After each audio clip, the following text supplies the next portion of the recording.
Oh mon dieu que c'est beau. Bonjour tout le monde, bienvenue dans Level 1. Ah, on m'appelle déjà. 2 minutes, j'arrive tout de suite. Marcus, Halo à l'huile. Ah, oh la bonne blague. Le jeu avec lequel on va jouer aujourd'hui s'appelle Halo, H-A-L-O.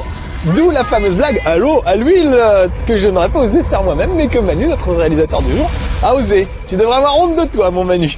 Et pourquoi jouons-nous à Halo sur Xbox alors que la Xbox n'est pas sortie, elle sort que le 14 mars?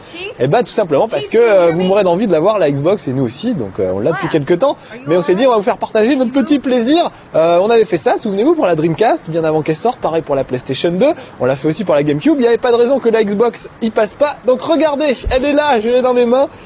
Ou que c'est lourd, mon dieu.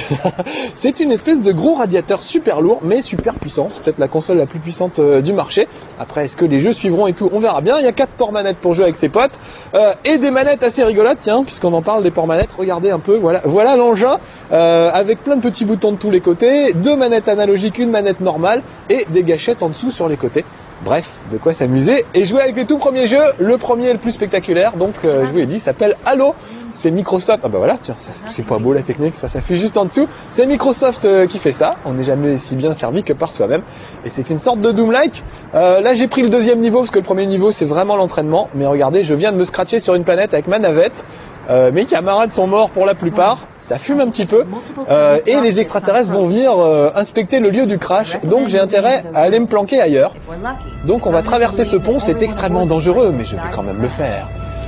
Regardez bien, j'ose à peine vous faire voir en dessous, comme c'est profond. On va d'abord traverser tranquillement, surtout que j'entends un vaisseau qui se mène. Oh, regardez l'ombre, je sais pas si vous avez vu l'ombre, c'était assez génial.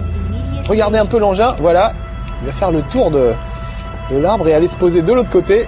En fait, c'est des méchants extraterrestres et là, ils vont aller voir un petit peu ce qui s'est passé sur le lieu du crash. Regardez, ils vont aller inspecter. Moi, je vais me planquer pendant ce temps-là.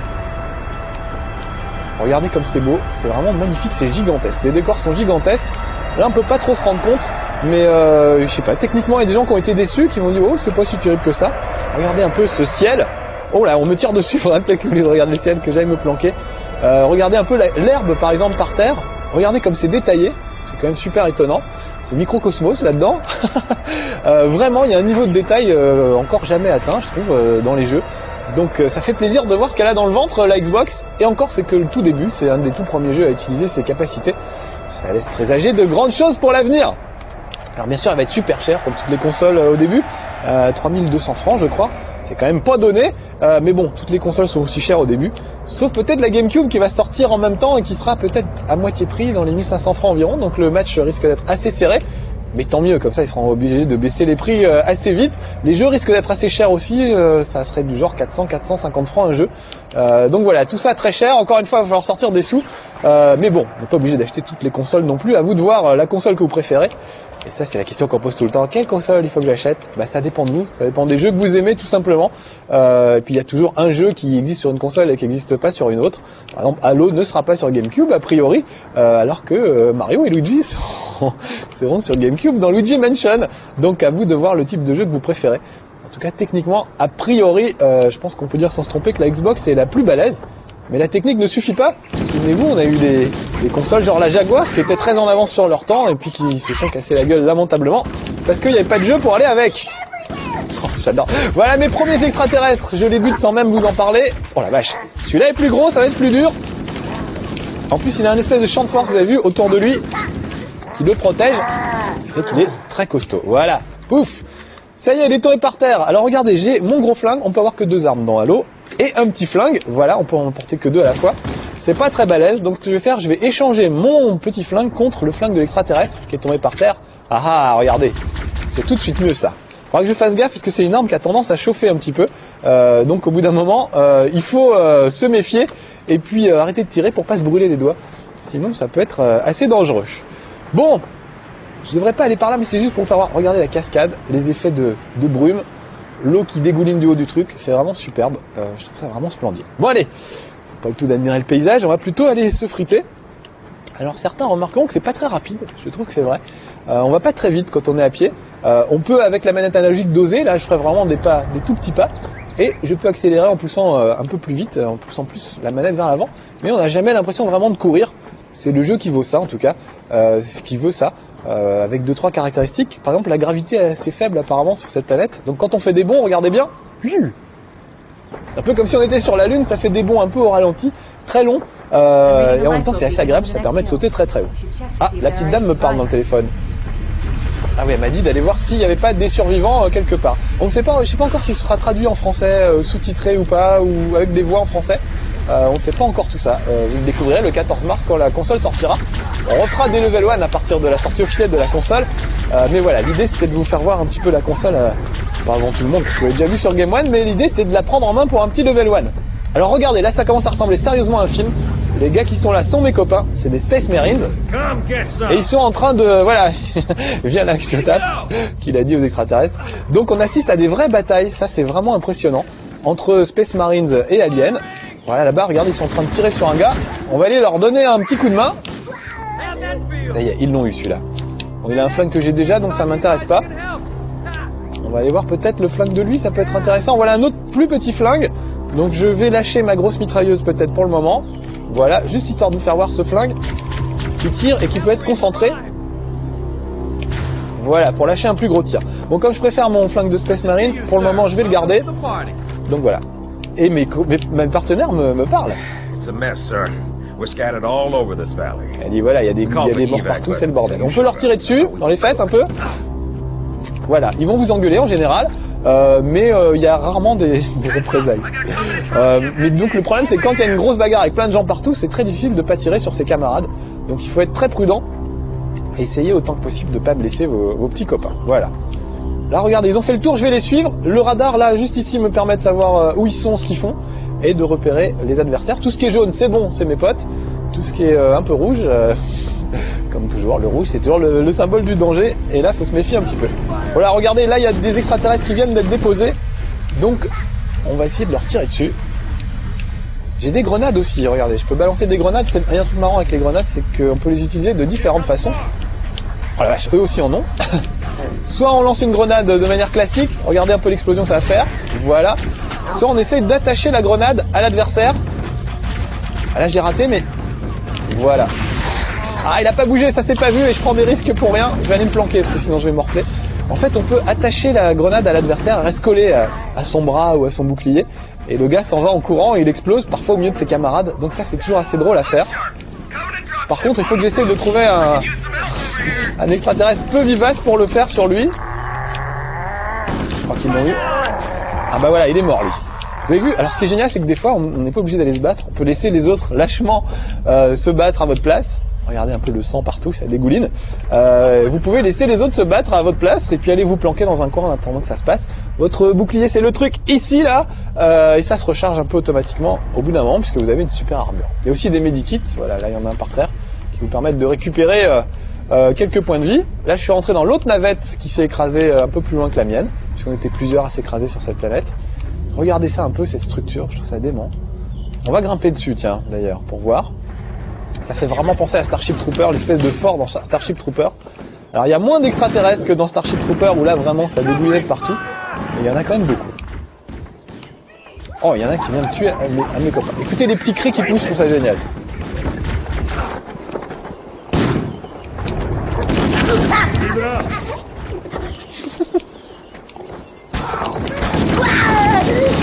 Voilà, puis alors regardez, il y a du sang bleu qui coule, c'est des extraterrestres royaux peut-être, et on voit vraiment les cadavres qui restent sur le champ de bataille. D'habitude ça c'est assez rare, en général dans ce genre de jeu quand vous tuez un adversaire, ils ont vite fait de se débarrasser de son cadavre, le cadavre clignote et il disparaît au bout d'un moment, parce que c'est des calculs à faire en plus que de garder le cadavre qui sert plus à rien sur le champ de bataille. Et ben là les cadavres restent sur le champ de bataille, ce qui est vraiment impressionnant, puisqu'il y a des vrais cadavres, c'est vraiment la vraie guerre. Je trouve ça super. Bon, apparemment, il y a des gens qui sont attaqués. Je vais aller les aider. Regardez, ça fait penser au fort dans Starship Trooper. Je trouve ça super étonnant. Pour le moment, on attend des secours. Je vais rester groupé avec mes petits camarades. Où ils sont d'ailleurs? Ils doivent être par là. Si vous savez pas trop aller, il faut suivre vos potes. Et en général, ça se passe plutôt bien. Voilà, regardez, là, il y a encore des extraterrestres qui viennent de se faire déposer. Alors, soit je reste en hauteur, bien planqué, soit je peux descendre avec mes potes. Allez, un peu de courage, on va y aller. Faut faire gaffe de pas tomber trop haut parce que on peut se faire très mal quand on tombe de trop haut. J'ai pas utilisé beaucoup de grenades encore. Je vais essayer de coller une grenade sur un gars histoire de vous faire voir. Par exemple lui là. Voilà, regardez, elle est sur son pied, je sais pas si vous avez vu, il se barre avec, voilà, et il a fait exploser les autres. C'est pas évident à faire, mais c'est toujours... on est toujours récompensé de ce genre de mésactions. C'est toujours assez drôle de voir le gars se balader avec une grenade attachée à son pied. Il se met à paniquer complètement. Donc ça, c'est vraiment sympa. C'est le genre de truc qui donne vie au jeu, vraiment. Ça permet de bien se marrer. Tiens, les autres montent, bah, je vais monter avec eux. Admirer les bons prodigieux que je suis capable de faire sur cette planète. Ça vaudrait le coup de faire du saut à la perche. Je pense que Laurent Vigneron, Boubka et les autres, ils battraient tous leurs records sur cette planète. Ah, des medikits, des munitions, très bien. On en a un petit peu besoin. Et pour le moment, alors où aller? J'attends mes potes, on attend qu'un transport arrive. Oh là, c'est ça, j'entends du bruit. C'est quoi ça? Non, ça c'est un transport extraterrestre, donc ils ont dû déposer des gens. Il y en a un autre qui arrive. Alors contre ces trucs-là, on peut pas faire grand-chose. Par contre, on peut aller se planquer. Voilà, je peux me baisser, voilà, histoire de me planquer, de pas me faire trop tirer dessus. Ils en ont déposé là-bas d'après mon radar, donc je vais y aller. Écoutez la musique en plus, c'est vraiment un film.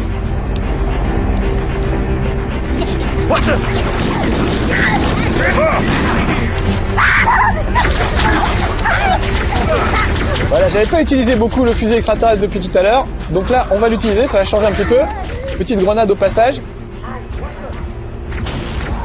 Vous avez vu tous les débris qui volent quand il y a une grenade, toutes les petites mottes de terre qui s'envolent et tout.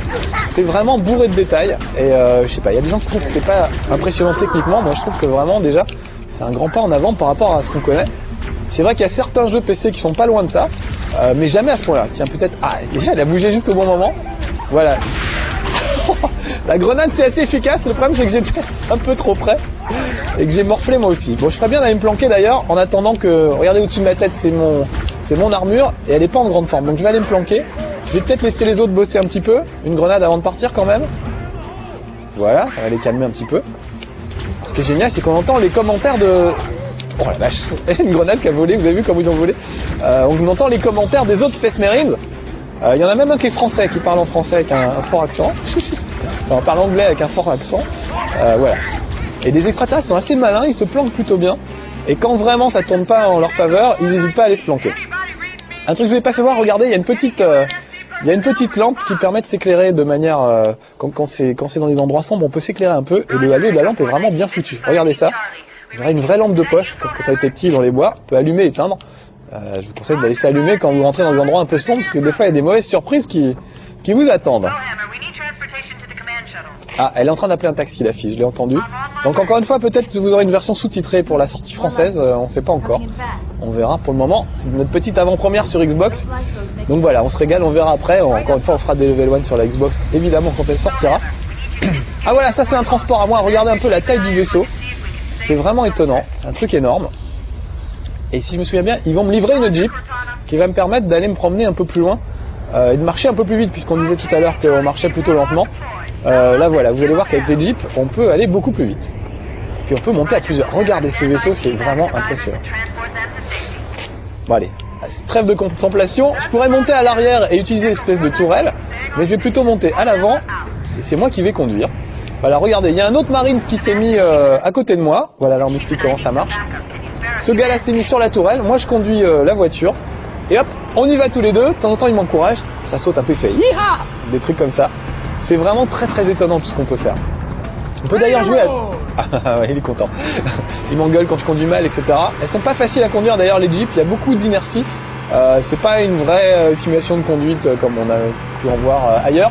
C'est juste l'idée de prendre des Jeeps est assez rigolote. Par contre, elles sont pas très très maniables. Regardez comme ça change l'espèce de brume et tout, c'est vraiment bien foutu. On se croirait presque sur la lune. Et on peut jouer à plusieurs, oui, alors ça faut que je vous en parle. Vous verrez d'ailleurs bientôt un level 1 avec Passy, le rappeur, qui avait envie de tâter de la Xbox. Donc pour se faire plaisir, encore une fois en avant-première, on a joué tous les deux à Halo et on a joué en mode coopératif. C'est-à-dire que la mission que je fais là, vous pouvez la faire à deux en écran partagé. C'est vraiment étonnant, c'est super drôle à faire parce que évidemment en plus de tous les autres Space Marines, vous avez votre pote qui est avec vous, qu'il faut essayer de protéger. Donc ça c'est vraiment un super truc de jeu, c'est de jouer à deux et de se protéger l'un l'autre. Et puis évidemment il y a des modes battle où on peut affronter jusqu'à 4 potes pour se tirer dessus entre copains. Et là aussi c'est très réussi, les armes sont vraiment variées et il y a des trucs assez rigolos. Donc c'est du grand Doom-like et à mon avis c'est dès le début quoi, on voit tout de suite que c'est un des meilleurs jeux de la console. En tout cas c'est sûrement à mon avis celui qui fera vendre la console au début parce qu'il y a ça sur aucune autre machine. Bon allez, Par contre, je vous l'avais dit, les jeeps sont pas faciles à manier. Voilà, donc faut que j'aille tomber, faut que je tombe dans ce trou. Regardez, il y a un tremplin droit devant. Et il va falloir que je prenne de l'élan pour y arriver. J'ai peut-être cassé un peu la Jeep, ça peut arriver. Ouais, très bien, je vais vous faire voir ça en plus. Là, j'ai fait exprès, contrairement à ce qu'on pourrait penser. Regardez, la Jeep s'est retournée, mais c'est pas un problème. Comme je suis très très costaud, il suffit que je m'appuie, je me mets près de la Jeep, j'appuie sur la touche croix, voilà. Et d'une seule main, je la retourne, donc je peux monter à bord, elle est pas cassée. Voilà. Mon pote, regardez, il est en train de monter, voilà. Donc je vais aller un peu par là, histoire de prendre un petit peu d'élan. Et on va tenter de passer le tremplin qu'on a juste aperçu au-dessus. Encore une fois, c'est pas facile à manier. C'est un défaut un petit peu. Peut-être ça s'améliorera par la suite dans ce genre de truc. Mais en tout cas, c'est déjà marrant de pouvoir avoir une Jeep et de pouvoir faire quelques petites acrobaties à faire. Faire quelques petites acrobaties avec. Je suis troublé parce que j'ai peur de pas le passer. Le tremplin, si c'est bon. C'était limite, mais j'ai réussi à passer. Pas mal. Pas tous les jours. On a de la chance aujourd'hui. Oula, voilà. Heureusement que c'est vraiment un truc tout terrain, ça peut aller un peu partout. Là c'est un petit peu plus calme, mais on va vite arriver à un endroit où il y a quelques monstres. On peut les écrabouiller avec la Jeep aussi, ça c'est dément. Et il y a une grosse partie même exploration aventure où il faut aller réenclencher des générateurs, trouver... regardez, je vais essayer de l'écraser lui. Ouais, super, j'ai eu. Voilà, il faut aller par exemple ici trouver un truc pour réenclencher le pont qu'il y a devant nous. Donc là je vais être obligé d'y aller à pied et je vais être obligé de friter quelques monstres en chemin. Voilà. Oh là là, je vois déjà le truc en bas, ça passe tellement vite. Voilà, c'était histoire de vous donner une idée de... Ce level 1, c'était histoire de vous donner une idée de ce que la Xbox avait dans le ventre. J'espère que, voilà, c'est clair, ça paraît vraiment sympa. Après, est-ce que les jeux suivront ou pas, bah on verra. C'est ça qui fait le succès d'une console, encore une fois. C'est pas sa puissance, c'est vraiment les jeux qui vont avec. Et pour le moment, ça démarre en tout cas très très bien avec Halo. Allez, c'était Level 1, avant-première Xbox. Rendez-vous à partir du 14 mars pour d'autres Level 1.